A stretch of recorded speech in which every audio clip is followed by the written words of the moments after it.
हम सभी होली, दीपावली, अक्षय तृतीया और सभी त्योहार मनाते हैं, जानते हैं कैसे मनाते हैं। लेकिन गुरु पूर्णिमा जो है, उसके बारे में बहुत से लोग नहीं जानते कि गुरु पूर्णिमा क्यों मनाई जाती है। गुरु पूर्णिमा को वो ऐसा ही समझते हैं जैसे मदर्स डे है, फादर्स डे है, टीचर्स डे है, गुरुओं का दिन।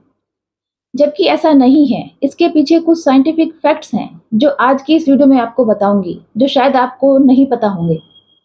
तो चलिए जानते हैं कि क्या रीज़न है, ऐसे साइंटिफिक क्या रीज़न है जो हम आषाढ़ पूर्णिमा को ही गुरु पूर्णिमा मनाते हैं। नमस्कार, मैं doctor Inducharan. Welcome to my channel E Nakshatra. आषाढ़ मास की पूर्णिमा को गुरु पूर्णिमा मनाई जाएगी 3 जुलाई को। तो आषाढ़ की पूर्णिमा ही क्यों? इसके पीछे क्या साइंस है? एक्चुअल में होता ये है कि आषाढ़ मास की पूर्णिमा में जो आकाश में चंद्रमा होता है, वो अपनी पूर्ण 16 कलाओं में होता है। और 16 कलाएँ जो हैं उनकी क्या हमें बेनिफिट है? पहली कला से श्री संपदा मिलती है, दूसरी कला से हमें भू संपदा मिलती है, तीसरी कला से यश, मान-सम्मान की प्राप्ति होती है, चौथी कला से हमारी वाणी पर हमारे जो बोलने की कला है, वो इफ़ेक्टिव होती है।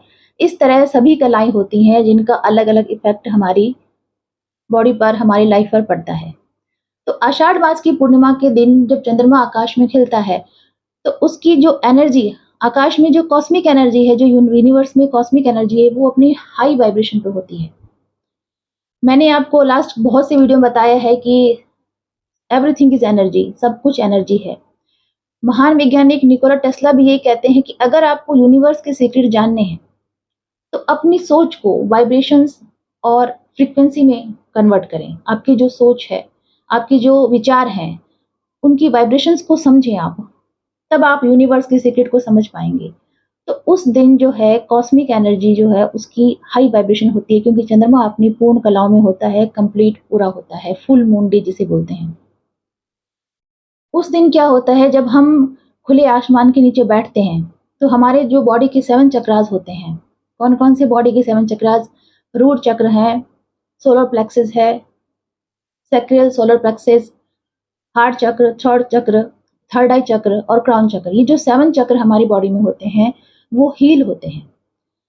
तो उस दिन जब हम ऐसे सिद्ध पुरुष से, ऐसे किसी गुरु से जो सांसारिक चीज़ों को छोड़ चुके हैं, जो स्वार्थ से परे हो चुके हैं, जो जगत कल्याण के लिए हैं, उन लोगों से जब हम कनेक्ट होते हैं, क्योंकि वो पहले से ही एक हाई एनर्जी, हाई वाइब्रेशन, उन्होंने अपनी अपनी लाइफ में स्पिरिचुअलिटी से बहुत कुछ गेन किया होता है, उनकी बॉडी में बहुत एनर्जी होती है। जब हम उनसे कनेक्ट होते हैं, उनसे मिलने जाते हैं, तो उनकी जो हाई एनर्जी है, वो हमें मिलती है, हमें अपनी लाइफ में ब्लेसिंग्स मिलती है और हमारी जो जो भी डिप्रेशन, नेगेटिव एनर्जी जो भी हम में होता है, हम उससे मुक्त होते हैं, हम उससे फ्री होते हैं।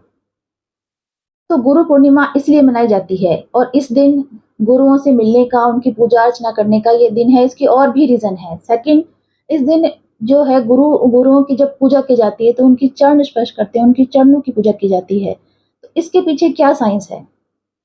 चरण स्पर्श के पीछे ये साइंस है कि आपने ऑरा सुना होगा कि ऑरा क्या होता है?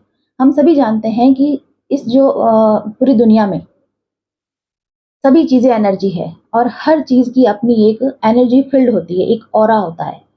वो हमारे चारों तरफ एक लेयर सी होती है जो हमें नॉर्मली आई से नहीं दिखती, लेकिन आजकल ऑरा के स्कैनर्स आ गए हैं। आप अपनी ऑरा को स्कैन करवा सकते हैं, देख सकते हैं कि आपका ऑरा कैसा है। हर एक पर्सन का जो ऑरा होता है वो अलग होता है। वो बेस्ड होता है आपकी इमोशनली, मेंटली और फिज़िकली जो आपकी स्ट्रेंथ है, उसके अकॉर्डिंग आपका ऑरा होता है। जो लोग बहुत डिप्रेशन में होते हैं, बहुत निराश हताश होते हैं, उनका ऑरा भी बहुत वीक होता है। जो पॉज़िटिव रहते हैं, जो खुश रहते हैं, जो स्पिरिचुअल होते हैं, उनका ऑरा बहुत स्ट्रॉन्ग होता है। मैं अपने हर वीडियो में आपको बता रही हूँ कि पॉजिटिव थिंक करना है, पॉजिटिव वाइब्रेशंस देनी है, पॉजिटिव सोचना है, ताकि आपका जो ऑरा है वो इतना स्ट्रॉन्ग हो जाए कि आप कोई भी प्रॉब्लम को बहुत ईज़िली फेस कर पाएँ लाइफ में। तो आपके चारों तरफ जो एक लेयर है, हर चीज़ की, लिविंग और नॉन लिविंग, निर्जीव और सजीव, सभी चीज़ों की अपनी ऑरा होती है, जो हमें वैसे नहीं दिखाई देती, लेकिन स्कैनर्स अवेलेबल हैं आजकल जो स्कैन कर लेते हैं। तो जब हम ऐसे पर्सन से मिलते हैं जिसकी ऑरा बहुत स्ट्रॉन्ग हो, तो उससे हम बहुत जल्दी इम्प्रेस हो जाते हैं। और एग्ज़ैक्टली यही मीनिंग है जब हम अपने से हाई वाइब्रेशन या हाई एनर्जी वाले पर्सन से मिलते हैं, उनसे कनेक्ट होते हैं, उनके चरण स्पर्श करते हैं, तो अपने हैंड्स के थ्रू वो एनर्जी हम लेते हैं।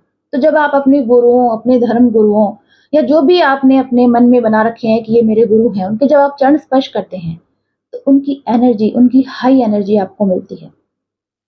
और जब वो आपके सर पे हाथ रखते हैं तो एक सर्किल सा बन जाता है और वो एनर्जी इस तरह आपके अंदर, आपकी बॉडी को मिलती है, आपकी लाइफ की हर्डल्स दूर होती है, आपको ब्लेसिंग्स मिलती है। ये रीज़न है चरण स्पर्श का। और इसी दिन आपको अपने पेरेंट्स के भी चरण स्पर्श करने चाहिए, क्योंकि पेरेंट्स जो हैं उनके अंदर हाई पॉजिटिविटी होती है आपके लिए। वो ऑलवेज़ आपको ब्लेसिंग्स देंगे, चाहे आप उनके लिए कैसा भी बिहेव करें, उनके लिए आपका बिहेवियर कैसा भी हो। तो माता-पिता की चरण स्पर्श करने से आपको हाई वाइब्रेशन मिलती है पॉजिटिव, उनकी ब्लेसिंग्स भी मिलती है, एनर्जी भी मिलती है। तो ये दोनों रीज़न है। थर्ड रीज़न अगर मैं एस्ट्रोलॉजिकल बात करूँ, तो चंद्रमा जो है, जो मून है, वो आप मदर को रिप्रेज़ेंट करता है और जो सन है वो फादर को रिप्रेज़ेंट करता है। तो अगर आप डेली भी गुरु पूर्णिमा के दिन तो ज़रूर करें, लेकिन डेली भी अगर आप अपने पेरेंट्स के चरण स्पर्श करते हैं, उनके पैर छूते हैं, तो आपका मून स्ट्रांग होता है, आपका सन स्ट्रांग होता है। ये 2 रीज़न मेन है गुरु पूर्णिमा के दिन। आगे क्या करना है फिर मैं वीडियो के एंड में बताऊँगी। अभी एक और रीज़न है। मेरे पास बहुत से लोग आते हैं बर्थ चार्ट लेकर कि मैम हम लोग चाहे कितना भी कर लें, हमें मान-सम्मान नहीं मिलता, हमें यश नहीं मिलता। अगर कोई कोई जॉब में है तो वो कहेगा मेरे मैं चाहे कितना भी वर्क करूँ, मेरा जो बॉस है, वो मुझसे खुश नहीं होता। घर में अगर कोई लेडी है वो खूब काम करती है लेकिन उनकी सास उससे खुश नहीं होती, उनको यश नहीं देती। ये अमूमन 90% लोगों की प्रॉब्लम मैंने देखी है। तो आप अगर किसी एस्ट्रोलॉजर के पास जाएँगे तो वो आपको यही कहेगा कि आपका जो सन है, वो वीक है और जो सन है, वो रिप्रेज़ेंट करता है मान-सम्मान को। अगर आपकी बर्थ चार्ट में सन अच्छा है तो आपको जीवन में मान-सम्मान मिलेगा। लेकिन अगर मैं आपको इस चीज़ का एक लॉजिक बताऊँ कि इसका लॉजिक क्या है, मैं कुछ अलग सोचती हूँ या मैंने अपनी लाइफ़ में जो भी रिसर्च किए हैं, जो भी एक्सपेरिमेंट मैंने किए हैं, जो भी मैंने बर्थ चार्ट देखी है, उससे मैंने एक कन्क्लूज़न निकाला कि सन का स्ट्रॉन्ग होना ठीक है, एक मायने रखता है, बट सबसे मेन क्या चीज़ है, गुरु का स्ट्रॉन्ग होना। आपकी बर्थ चार्ट में गुरु कहाँ प्लेस्ड है, वो भी मायने रखता है, उसकी एनर्जी क्या है, वो भी मायने रखती है। तो गुरु पूर्णिमा बहुत ही बेस्ट डे है जिस दिन आप अपने बर्थ चार्ट के गुरु को स्ट्रॉन्ग कर सकते हैं। जिनके पास बर्थ चार्ट है, जिनके पास नहीं है, जिन्होंने नहीं दिखाई या दिखाएँगे भी नहीं, ये एक कॉमन रेमेडी है जिस दिन आप अपने गुरु को स्ट्रॉन्ग कर सकते हैं। इसमें क्या होता है, गुरु क्या है? गुरु है ज्ञान, वो आपको ज्ञान देता है। आपके पास नॉलेज खूब है, लेकिन आप अपनी नॉलेज को इम्प्लीमेंट नहीं कर पाएँगे।